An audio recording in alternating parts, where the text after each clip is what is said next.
નમસ્કાર દર્શક મિત્રો, વોઇસ ઓફ ગુજરાત ન્યૂઝ ચેનલમાં આપનું સ્વાગત છે। સમાચારમાં વિશેષ જોઈએ તો મહેમદાવાદ શહેર ખાતે આવેલ એસવાય મંસૂરી હોલ પાસે આવેલ ઇકરા તેમજ જીરાવાલા સોસાયટી પાસે ખુલ્લા મેદાનમાં આપ દ્રશ્યમાં જોઈ શકો તેમ છેલ્લા 24 કલાકથી એક ગાયની દયનીય હાલત નજરે જોવા મળી હતી।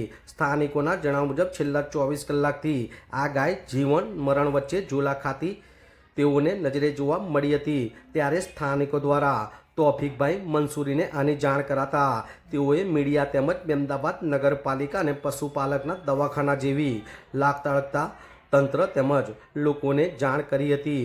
પણ અહીં આગળ મુસ્લિમ વિસ્તાર હોવા છતાં અને અહીં આગળ પ્રસંગમાં મુસ્લિમ બિરાદરો મહેમાનગતિ કરવા આવ્યા હોય છતાં પણ આપ દ્રશ્યમાં જોઈ શકો છો તેમ 24 કલાકથી આ ગાયની માવજત કરવામાં આવી હતી। તેને પાણી પીવડાવવાથી માંડીને અનેક સેવા ચાકરી પણ કરવામાં આવી હતી। સ્થાનિકોના જણાવ્યા મુજબ રઝળતી ગાયો અને રઝળતા ઢોરોની સમસ્યાને લઈને સ્થાનિકો દ્વારા વારંવાર નગરપાલિકામાં રજૂઆત કરવા છતાં પણ અને આ ગાયો કચરો કૂડો અને પ્લાસ્ટિક જેવી ચીજો ખાવાને લઈને અવારનવાર આ ગાયોના જીવ જતા હોય છે, જેને લઈને સ્થાનિકોની માંગ ઉઠી છે કે તંત્ર દ્વારા રઝળતા ઢોરોની પણ સમસ્યાનું નિરાકરણ કરવું જોઈએ અને આવા પશુપાલકો જે રઝળતા ઢોરને આ રીતના રઝળતા મુકતા હોય તેઓની સામે પણ કોઈ કાર્યવાહી કરવી જોઈએ।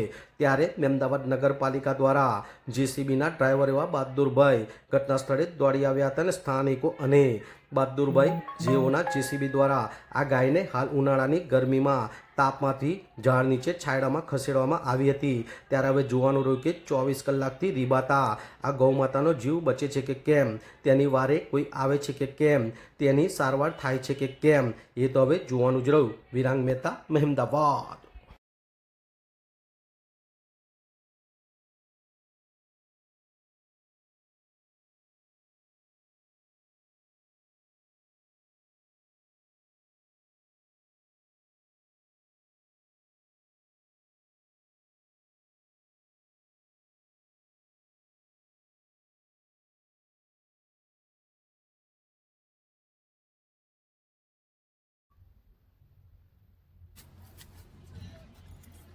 શું નામ છે, શું પરિચય છે આપનો? મારું નામ તોફિક મંસૂરી છે। આ કયો વિસ્તાર છે?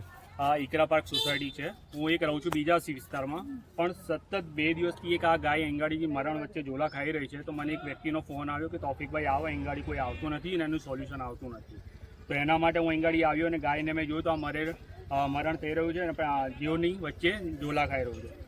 કહેવાનો મારો ઇન્ટેન્સ એક આ છે કે નગરપાલિકાને અંદર 2 દિવસથી અપડેટ કરવા છતાં નગરપાલિકા દ્વારા એવામાં અપડેટ કરવામાં આવે કે ગાય જ્યારે મરી જશે ત્યારે અમે લેવા આવીશું, પણ ગાય જીવે છે તો એની અંદર દવા ઇન્જેક્શન આપવા છતાં કંઈક એનામાં એનર્જી આવી જાય એવું કંઈક થઈ શકે તો જેથી ઊભી થઈ શકે।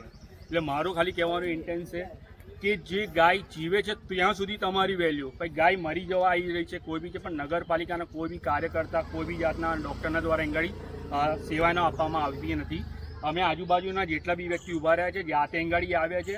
નગરપાલિકામાંથી અમે જેસીબી બોલાવ્યું છે અને ગાયને એક બાજુ છાંયે લઈ જઈશું અને ડૉક્ટરને બી અમે ફોન કરવામાં આવ્યો છે, તો થોડી વારમાં ડૉક્ટર બી આવશે અને જેથી ગાયને જે ટ્રીટમેન્ટ થઈ શકે અમે એને સેવા માટે એંગાડી તત્પર ઊભા છે। તમારા કહેવા મુજબ આ એક મુસ્લિમ વિસ્તાર છે અને મુસ્લિમ લોકો છે છતાં પણ એક માનવતાનો ધર્મ નિભાવીને આ એક અબોલ પશુ છે, બરાબર ગાય છે, તેનો જીવ બચે એના માટે તમે સતત કોશિશ કરી રહ્યા છો, એને પાણી પીવડાવી એની માવજત કરી છે અને તાપમાંથી એને છાયાની અંદર લઈ જઈને અને તમે વારંવાર નગરપાલિકા તેમજ તમારા જણાવ્યા મુજબ પશુપાલકના ડૉક્ટર અથવા તો દવાખાનામાં જાણ કરીને જો હજુ પણ એને ટ્રીટમેન્ટ આપવામાં આવે તો આ એક અબોલ જીવ છે, એક ગાય છે અને માનવતાનો ધર્મ તમે નિભાવે છે અને જો યોગાનુયોગ એનો જીવ બચી જાય તો એક આ ગાયનો જીવ ના જાય અને એનો જીવ બચે એવી તમારી માગણી છે। અને તમારા કહેવા મુજબ તંત્રને વારંવાર જાણ કરવા છતાં પણ જો એને સમયસર ટ્રીટમેન્ટ નથી મળતી અને કોઈ એની દેખભાળ કરવા નથી આવતું, જેથી કરીને જો એનો જીવ જાય તો એનો દોષી કોણ?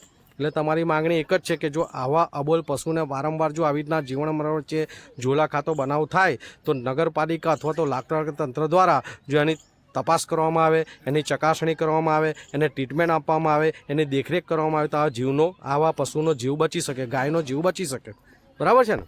આટલી ગરમીની અંદર સતત ગાય 2 દિવસથી કન્ટિન્યુ આ જ હાલતમાં પડી છે, પણ નગરપાલિકા દ્વારા અને કંઈના લોકલ કોર્પોરેટર દ્વારા કોઈ જાતની ટ્રીટમેન્ટ કરવામાં આવી નથી। અમને આ આજુબાજુના રહીશોની અંદરથી અમને ફોન આવ્યો કે તમે આવો અને જરા આનું સોલ્યુશન લાવો. અમે ફોન કરવા છતાં પછી અત્યારે જેસીબી આવી ગયું છે. ગાયને અમે સાઇડમાં લઈ જઈશું ને તંત્રને અમે અપડેટ કરી દીધું છે કે આને જો જીવ બચી શકે છે, જો તમે કંઈક ટાઈમ ટુ થોડી ટ્રીટમેન્ટ કરી શકો તો. અબોલ જાનવર છે એની અંદર જીવ થોડો બચેલો છે, જો બચી જાય તો એનું નસીબ છે. પણ આપણે કેવું આ છે કે બેજુબાન જાનવર છે, ગરમીની અંદર સતત રખડ્યા કરે છે ને આજુબાજુ બી તમે ગાયો જોઈ શકો છો. એટલે અહીં કોઈ તંત્ર ને કોઈ જાતનું ધ્યાન રાખવામાં આવતું નથી. આવા કેટલી જગ્યાના ઇસ્યુ ચાલતા હશે.